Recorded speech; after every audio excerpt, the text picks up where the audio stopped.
নষ্ট হয়ে যায়, শেষ পর্যায়ে তখন জেলে দেন, মারেন কাটেন, যাই করেন, কিন্তু সেখান থেকে কিন্তু আর ফিরে আনা যায় না।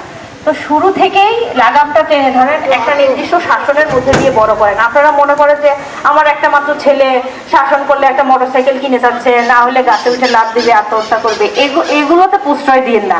তাদেরকে আগে থেকে বুঝান যে তোমার বাবার আর্থিক অবস্থা এরকম, আপনার যদি, এবং কোনো কাজ করাকে মানে অসম্মানজনক মনে করবেন না। আপনার যদি ক্ষেত থাকে, ঠিক আছে, বাবার সাথে সেখানে পাঠান, মেয়ে হলে মায়ের সাথে কাজ করান। আমরা কিন্তু ছোটবেলা থেকে মানে ক্লাস 6-এ যখন উঠেছি, আমার আম্মা বলেছে এখন থেকে তোমার নিজের কাপড় তোমার নিজেই ধুইতে হবে।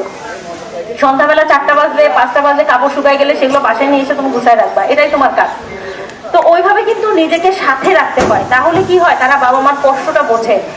আপনার সন্তান যদি আপনার স্বামীর সাথে ওই খেতে যে 2 দিন কাজ করে, তাহলে বুঝবে যে বাবার কত কষ্ট হয়। সেই জিনিসটা আপনাকে তাকে অনুধাবন করতে দিতে হবে যে কষ্ট করে আমার বাবা টাকা ইনকাম করে। কিন্তু আপনি যদি এই জিনিসটা তাকে বুঝতে না দেন, যে কষ্টের মধ্যে দিয়ে যদি মানুষ না করেন, তাহলে কিন্তু ছেলে মেয়েকে মানুষ করতে পারবেন না।